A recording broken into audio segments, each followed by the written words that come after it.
Hi, so this week's project we're going to be working with ink, so I thought I would do a short demo video for you on just some different things that you can do with ink. So really getting the most out of working with ink rather than just using it like paint or something. The first thing I'm going to talk about is obviously ink is really great for diluting and using tonally. So this is just, I'm going to do all sorts of things here today, but if I was going to do a picture or a painting, what's quite useful to do is to pre-mix some tones so that you know that you have the set tones that you want to use. So I've got my darkest tone here, which is just the ink from the bottle that I'm using, and I'll show you what I'm using today. I'm using, this is a Arnall drawing ink. It's really old. I don't even know when I bought it. It says it's black Indian. It comes out a slightly browny colour, which is quite nice. So that's my neat ink. I'm going to rinse off my brush, and then I've done it in various tones. So I've got 3 tones here, getting lighter as they go along, and I've mixed up quite a lot of each, so that if I was doing a painting, I would probably have enough of each to get me through the whole piece of work. So that's quite a useful thing to do before you begin. The other thing I've got is off camera, I've got quite a lot of pots of water and you'll notice when I was rinsing my brush and then I was drying it, because if you've got a wet brush, then you put it into the next ink, you're then diluting that. And so the ink that you take out and you paint is actually going to be slightly lighter than the ink you thought you were going to get. So it's quite useful to dry your brush off in between. Now, of course, it's really easy to make tones. When we're working with ink or watercolour, the tricky thing is white. What do you do for white? How do you preserve your white? So you can either be really careful and leave the bits of paper where you want your white to be. There's a couple of other things that you could do. So you could use masking fluid. So this is Frisk masking fluid, and you might have used it before. It's kind of like a Copydex type glue, for those of you that remember Copydex. So it does settle and it goes quite sticky. If I just paint a bit over here. So it's a liquid and you leave it to dry, and then you can paint over it with your ink. Now, it does ruin your brushes and it's quite difficult to get it on with any degree of finesse, really. So because that takes a while to dry, I did some before, so you can see this is what it looks like when it's dry, and then you can paint over it with ink. So I painted the ink on, leave the ink to dry completely as well. Don't try and do any of this when any of it's still wet or tacky, otherwise it will just be a disaster. And then when it's completely dry, you can go back and just rub your finger over it and it comes away, and then you've got your whites preserved. So it is a really useful thing to do. It's not perfect in terms of it's not completely flexible. You can't, it's very difficult to take like a very fine brush and paint on a very specific little line with it, or to get very, very fine detail, but it's a useful thing to have. The other thing that you could use as a resist is you could use candle wax or a wax crayon.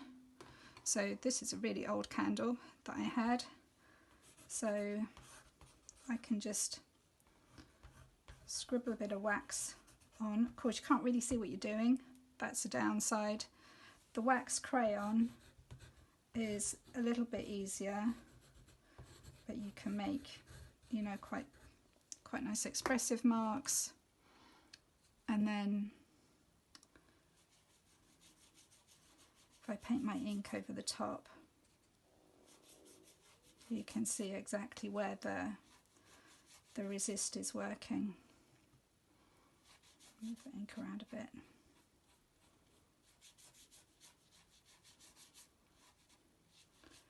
And you get, I know we've looked in the past at those lovely Henry Moore drawings, and he uses a lot of wax resist on those. So you can get this kind of nice interplay between quite a textured drawn line and then the ink over the top. But again, it's quite a broad way of working. It's not completely specific. Something else that you might want to do though is you could always mask off an area with a piece of paper if you wanted to maybe get something like a horizon line. So I've just got a bit of torn paper, so you could always do something like that. Oh, just drag that. Okay, don't do it like I've done. Let's do another one.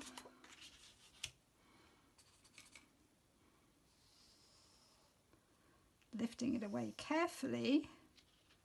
There, you can get a cleaner edge. So yeah, you could use like a paper mask or something. And then you can see me here, I've got a few different brushes that I'm using today. So I've got some soft watercolor brushes. I don't paint a lot, so I've got a fairly random selection of brushes. But I've got this nice big one which is quite useful, and then I've got some smaller ones that I use generally if I'm doing watercolour, pencil and that kind of thing. And what's quite nice with ink is that you can get these kind of lovely calligraphic marks with a brush, where you can go from thick to thin by changing the weight of your mark on the paper. Something else that you could do is you could put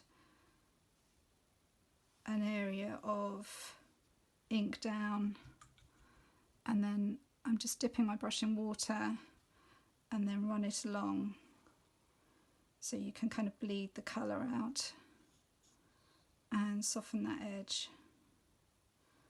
And this is, I think for me, this is kind of where you start to get the real potential of using ink, because you get these lovely little feathery marks where the colour bleeds, and you just get this kind of wonderful softness to the way that it sits on the paper, and it's a shame not to use that to its fullest, really.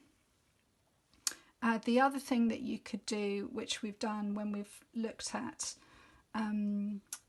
watercolour pencil, is you can do that wet to wet technique.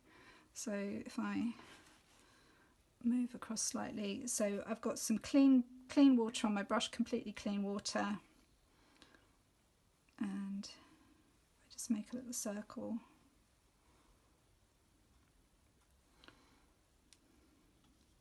And then I'm gonna drop some ink into that, and it just floods around the water that I've got on the paper. And again, you just get that lovely, really making the most of the effects.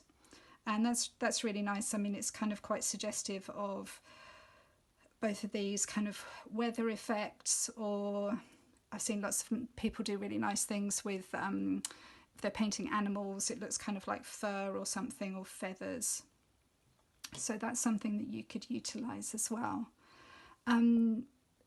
Something else that you can do to kind of disrupt the surface of the ink is you can then take some salt. So I've just got some salt here, and if you scatter salt into it, you then have to leave it to dry completely, and then when you rub it off, you get a kind of texture where the salt has sat into the ink. So I did some yesterday.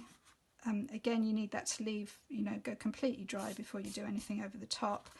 And then here you can see, hopefully, where I've rubbed away the salt. So it's probably worked better where the tone was slightly lighter. So you can see the dark ink has kind of settled around the salt. This is completely smooth now. I've taken all the salt off it. But it still looks like you've got this kind of little granular texture there. You can see it to a degree on the really dark ink, but hasn't quite made such an impact.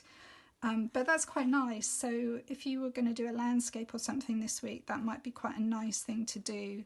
Again, it just kind of, it gives it makes the ink look slightly different on the paper, and it's that thing of having contrast and creating visual interest, which is always really worthwhile. So salt is another thing that you can do. Oh, you can see that there it's all kind of started to crawl around where the salt is sitting. You can use different things to draw with, so you can use a brush. I've got this dip pen, so this is quite nice. This will give me, you know, quite a graphic line. So you might want to do some hatching or cross hatching. I know you're all amazing at cross hatching now because we did it before. You might also want to use a feather. So there's always loads of feathers around here on the floor. This will give you a nice uneven line. Again, there's kind of lots of visual interest in this line. It changes thickness as you draw with it, and that's always quite nice, I think. You could use a stick as well. So, you know, I've got these little bits of bamboo, but you could use a stick out the garden. Again, it's quite nice where it kind of goes from thick to thin, and then I quite like it where it starts to run out of ink and goes a little bit scratchy on the paper. That's quite nice. So you could also, the brushes that I was showing you, they were quite soft brushes, watercolor brushes, but you could use like a hard bristly brush. And again, you know, you don't have to have these lovely soft effects. You might want something which is a bit scratchier, and there's quite a lot of ink on there. Could do with that a bit drier, really. No, still too much ink. You know what I mean though, so that you're getting something, just again, that kind of variety in the marks that you're making. And you could use a toothbrush, and you could flick the ink onto the surface of the paper. This one's quite messy, so if I do it down here, best wear black. Don't know if you can see that, so you get this little kind of aerosol spray of dots of ink appearing on the paper. And there's one last, I was just going to show you actually, the other thing to think about with ink is whether you're kind of working into it when it's wet or when you leave it to dry. So hopefully that bit will be dry enough. And it's about building up the tone. So if I then go back over these lines that I painted here, hopefully you can see there that you can still see the original brush mark and then the other one which crosses it at a different angle. Excuse me. And so that really starts to give you some nice depth. That's a little bit strong.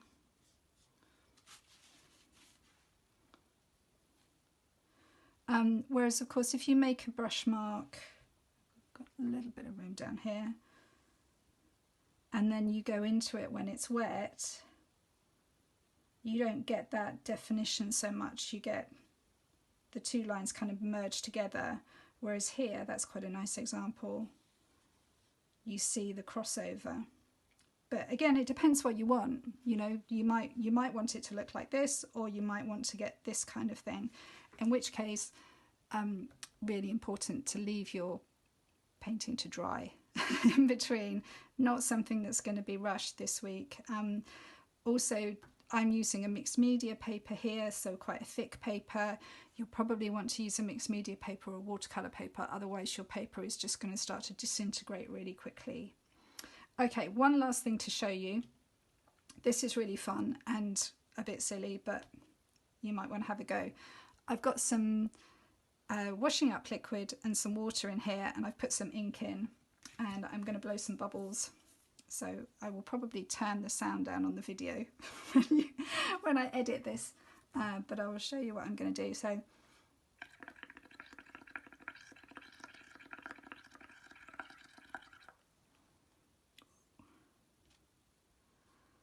I've blown some bubbles, and oh, it's out of control. and then you can pick them up with your straw and move them around.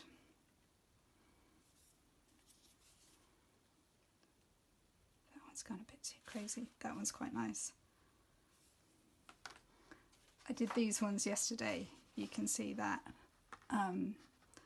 It's quite fun. I don't know, if you were going to do pebbles on a beach or something, again, it's just something else to kind of give you some visual interest and something a little bit different in your piece. Okay, so there we go. Lots of different ways to use ink this week.